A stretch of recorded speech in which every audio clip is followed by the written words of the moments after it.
Hey, how's it going, everyone? Just want to do a lesson on flat Earth and ball Earth again, just going into a little bit more detail than in one of my past videos about the two main parts that I look for to support flat Earth geocentricness of our Earth. And so I want to revisit Joshua 10, 12, 14, and just talk about how it goes against our current understanding of the Earth, oblate Earth, and all the different motions of the various bodies, and just go through Genesis again as well. And so again, if people have other verses and breakdowns, I know that there's a channel. Multiple people have posted videos of like hundreds of verses that support flat Earth. So this is not new information, but just to kind of talk through it, kind of for my own, just kind of getting it straight in my head, but just to reaffirm that the Bible very much is a flat Earth book. So Joshua 10, 12, 14 reads, "Then spake Joshua to the Lord in the day when the Lord delivered up the Amorites before the children of Israel. And he said in the sight of Israel, Sun, stand thou still upon Gibeon, and thou moon in the valley of Ajalon." And so I just looked up those places on a Bible map. So you can if you do that, you'll see that Bethlehem is kind of a well-known city for religious and non-religious people, and so Gibeon is almost due north of that, and then Ajalon is northwest of Bethlehem. And so these are real places. You could obviously argue the authenticity of all these accounts in the Bible, but I don't think there's any debate that these are actual real cities that they're referencing, places. And so that's what we're told, in Joshua 12, that God stopped the sun and the moon. So now we have to be very clear to contrast this with the heliocentric understanding of our world, of our universe, that I'll read 13 and then I'll mention that point. "And the sun stood still and the moon stayed until the people had avenged themselves upon their enemies. Is not this written in the book of Jasher? So the sun stood still in the midst of heaven and hasted not to go down about a whole day." And so there's actually a cross-reference, in another book. But so we see that the sun stood still in the midst of heaven and hasted not to go down about a whole day.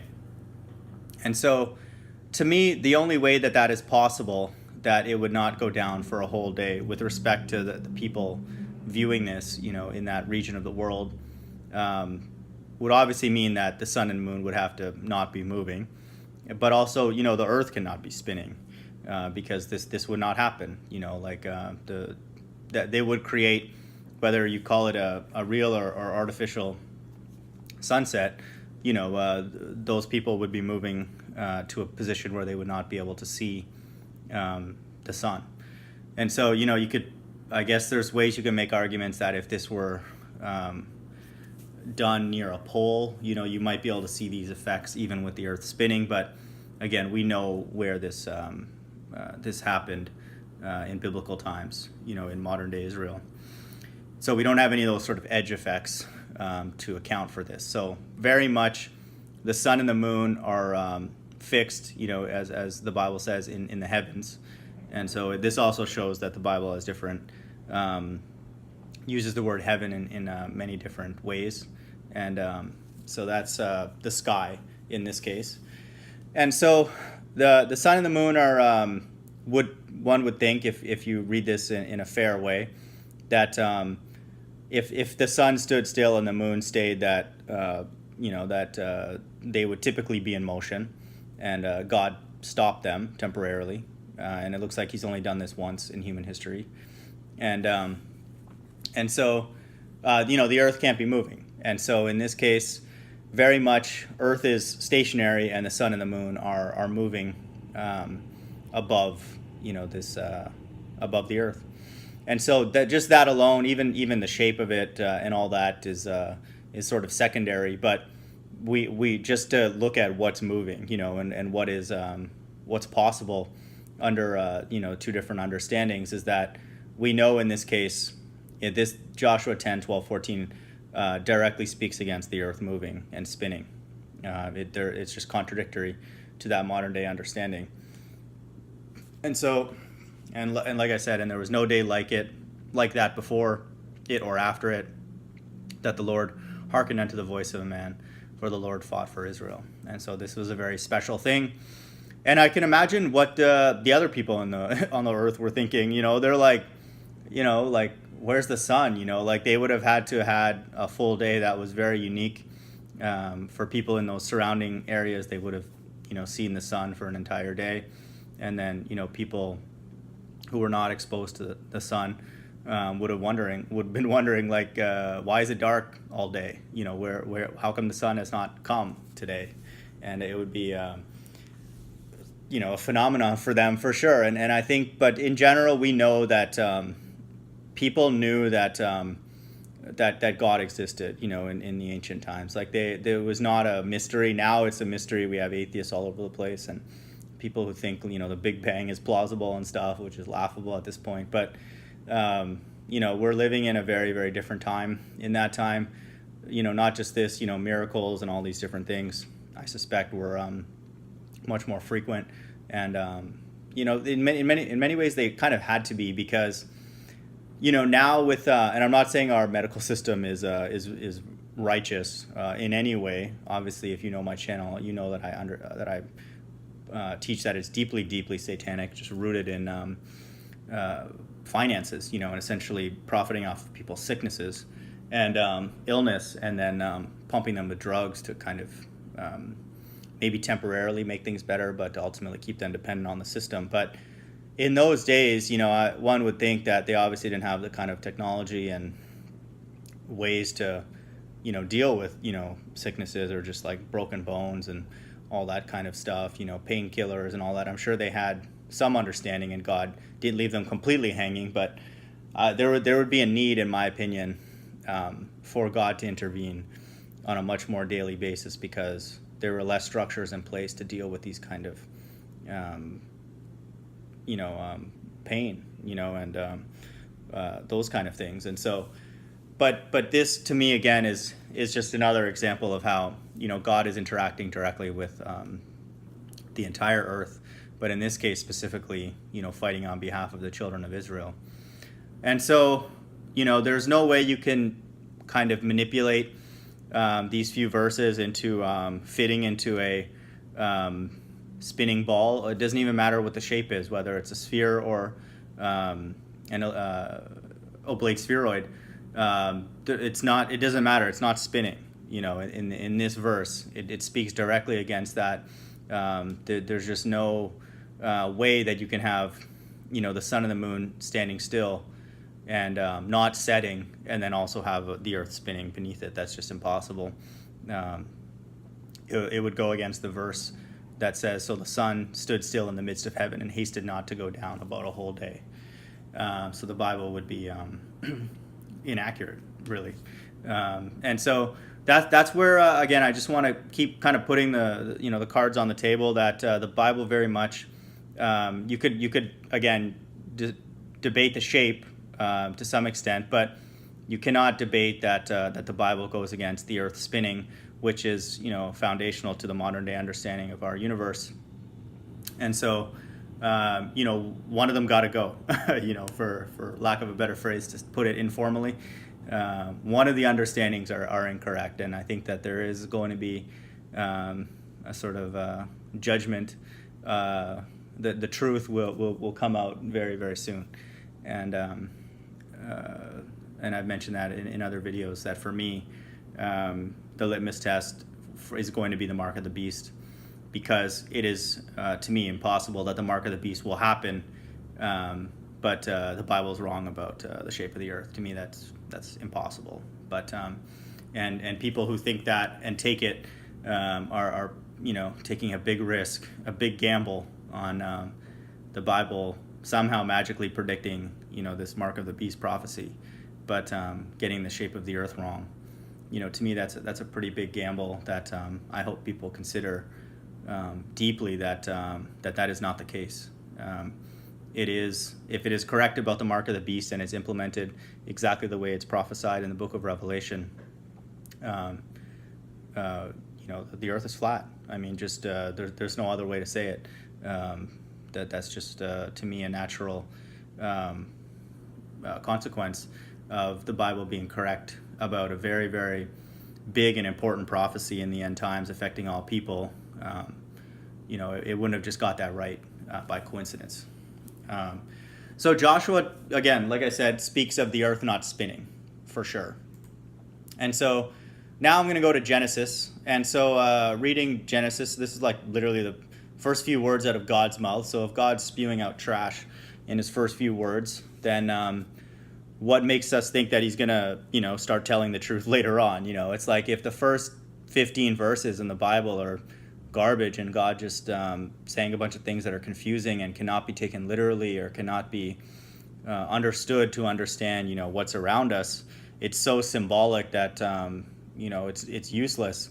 I mean, why would anybody root their life on an entity that starts off talking in circles, using too figurative of languages, language to describe things, and water doesn't mean water, and light doesn't mean light, and grass doesn't mean grass. Okay, well then we're in a tough situation when you read this, because this beginning talks about words that are familiar to us, like that we understand, like herb yielding seeds, land, water, seas, light, darkness, etc. So I mean, there's all this terminology that is not archaic, ancient, gibberish. These are real things, talking about stars, and stuff like that. And so, this is it's very important, for God to be for God to be right here, because to me, if he's not, then why would you read a book that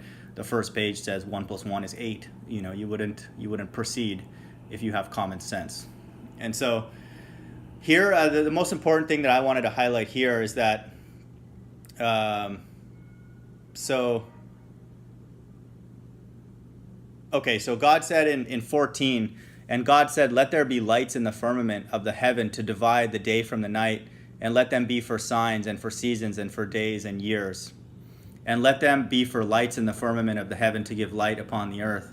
And it was so. And God made two great lights, the greater light to rule the day and the lesser light to rule the night. He made the stars also.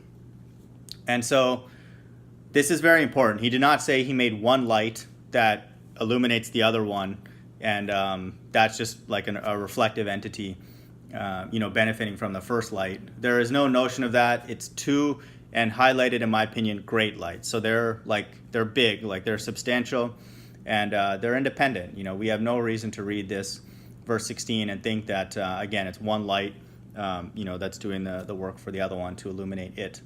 And so and God set them in the firmament of the heaven to give light upon the earth. So we can see here the term heaven is used in the exact same context as in Joshua, where the sun stood still in the midst of heaven and hasted not to go down about a whole day. Here we're reading the same language, that God set them in the firmament of the heaven, in the sky, to give light upon the earth. And so I thought it was funny. There's like Pastor Steven Anderson, like he's like a YouTube pastor, and he does preach that Babylon is America, and that he does speak out, of the Jewish people. He doesn't know, he doesn't believe, the real Jews are the so-called Negroes. Many of the real Jews are the so-called Negroes in America, but there's a couple sort of quote-unquote conspiracies that he does, push and align with some of us, who do this kind of end time stuff. But he's like, I thought it was funny when he's defending, but he's a ball earther. He's like, firmament doesn't mean firm. And I just I just cracked up when I heard him preach about anything flat earth or ball earth related. To me, like watching him tiptoe and butcher these verses, which to me are plainly obvious. I mean, how someone could read a term called the firmament, and what its function is to separate the waters above from the waters below, and not know that obviously it would need to be a firm structure, something rigid. It's not just gases in the atmosphere and all this kind of stuff. And his explanation is pure comedy. If you're a flat earther and you want like a chuckle about someone butchering verses related to the shape of the earth from a biblical perspective, he is a good person to go to and get a good laugh, really. So this is where we stand. This the book, the Bible is a flat Earth book. It supports the Earth not spinning. In the very least, the Earth is not spinning. So just that alone is a point of contention, and will forever divide the modern day understanding of our Earth and our universe with what the Bible says. The firmament and the sun and the moon in the firmament, and those kind of things to me are just additional reasons to add distance between the two understandings of the world. And so this isn't, I don't really believe that Christians who don't believe this or know this are outside of the fold of God or anything like that. Just because I believe this doesn't mean that God and I are like best buddies. To me, this is just common sense. But just taking time to read what the Bible's opinion is. But because quite frankly, we're not taught this. And a lot of Christians have no reason to go into this kind of depth and take these words literally. I didn't for a majority of my life. So I don't want to cause division, amongst the Christian people. It is important to point it out because to me it's a point of faith, because if we can take Genesis literally, and that gives us a very clear and literal explanation of our surroundings, it definitely adds credibility to the book of Revelation, which is the end of all of this. And we can take that literally, that there literally will be a device that will be put in people's hands and foreheads that is of nefarious intent, and in fact only God's left-hand side, his destructive side, his deceptive side, not his children, will accept it. And so again, it doesn't mean that that the book of Revelation is true, because it's not true until it actually gets fulfilled. That's again just common sense. No one can say they have any authoritative understanding of the book of Revelation being true unless they have a one-to-one interaction with the Most High and some special knowledge, which to me is not given out to very many people. And if someone does claim that, that's a bold claim. I do not claim that, and if I do in any of my videos call it out, I don't. And I try every time I talk to say if the Bible's true, if the book of Revelation is true. I mean, I almost should just make that a blanket statement. I'm not presuming that I know that it's true. And sometimes I have to say it just, again, because the audience that I'm speaking to, but everything is if, especially related to the book of Revelation. To me, science and experiments and all that, drones and cameras can verify Genesis, because that's like a physical structure right in front of us. It's not changing daily or anything like that. So, that can be decided with 100% certainty. And I feel, again, that would be very soon with the amount of energy that's being expended on both sides, or proven not true. But, the book of Revelation is very symbolic, and things in it we don't know that it's real yet until we know the time frame that it's referring to for all of it, because if we feel we're in the end times, yeah, it does mean I feel a majority of it has already come to pass, and then there's only a little bit left. But, there's a chance that, first of all, it's just not true. And then there's another chance that it's in a, future time period where pretty much the whole book could be reserved for interpretation much later. So that's we don't know until, in my opinion, the mark of the beast is implemented and made mandatory, and then the people who take it are punished, also according to the way it was prophesied. So there's a lot of ifs there, in that. But, very much to me, the flat Earth is very, very strong evidence that the way the Bible predicts the end will manifest. Again, it doesn't guarantee it, but it certainly lends it a lot of credibility. But on the flip side, if the Earth is a spinning ball, whatever shape it is, that goes against the spinning Earth goes against the Bible at its core in multiple places. In two places that I just pointed out here. And so that's there is no reference in the Genesis account of an Earth of that shape, but definitely not spinning.